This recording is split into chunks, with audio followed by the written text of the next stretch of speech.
So probably the most famous book in all of Buddhism is called the Heart Sutra. In China it's called Xinjing.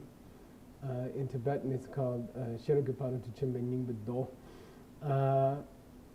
And in that book they teach about emptiness. Suk tombao domini suso, sule domini shemayen, domini le su shemayen no, in the Heart Sutra. Then many people ask me, what is emptiness? And could you explain to me emptiness in like 2 minutes? I can do that. It takes about 20 years to learn it, but I think you can explain it in 2 minutes. I like to do it with a pen. So I have this thing. If I hold this thing up to you, and I say, what is this thing? And then naturally you will say, oh, this is a pen, right? And then if a dog came in the room and he came up to me here on the floor and he jumped on the couch and I showed him the pen, then his reaction to the pen would be to try to bite it. If he was a young puppy, he would try to bite it.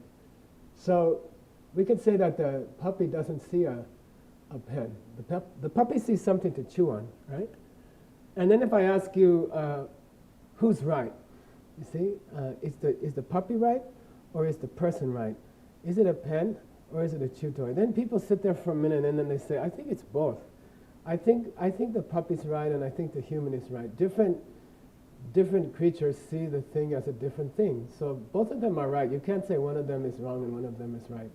It's both. This object is a pen and it's also something to chew on. Then we come to the next question, you see. So what if I put this pen down on the couch, right? And we leave it there. And then all the people leave the room and all the dogs leave the room. And then I ask you, well, at that time, once everybody has left, then what is this thing? Is it a pen or is it a chew toy? If I ask you choose which one it is it a pen? Or which one of the two is it, you see? And then your mind, I think everyone's mind correctly goes to the idea, well, it's neither. At that moment it's not a pen, and at that moment it's not a chew toy. If there's nobody watching it and nobody to decide what it is, then I think you can say that thing is neither. So really you came up with what Nagarjuna came up with. He said, this is a pen, this is a chew toy, this is both a pen and a chew toy, and this is neither a pen nor a chew toy. You see, Nagarjuna came up with this idea. And it's not crazy, right? To the human it's a pen. To the dog it's a chew toy. If you ask who's right, you have to say, well, they're both right.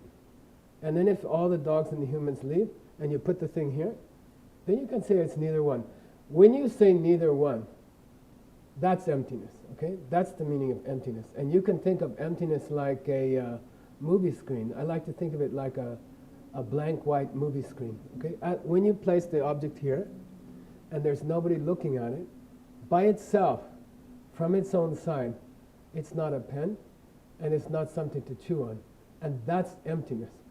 Now the important step comes, I think. You have to say, well, what good does that do me? Okay? If I understand that this thing isn't a pen from its own side, and I understand that it's not something to chew on from its own side, if I understand that it's neither one by itself it's neither one, it's nothing, it's empty, it's blank, then what good does that do me? You see, how is that going to make me happy? How is that going to help make the world happy, you see?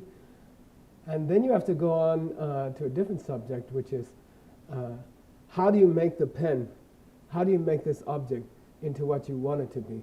And how do you make your life into what you want it to be by using emptiness? And that's a different subject, and we'll cover that later.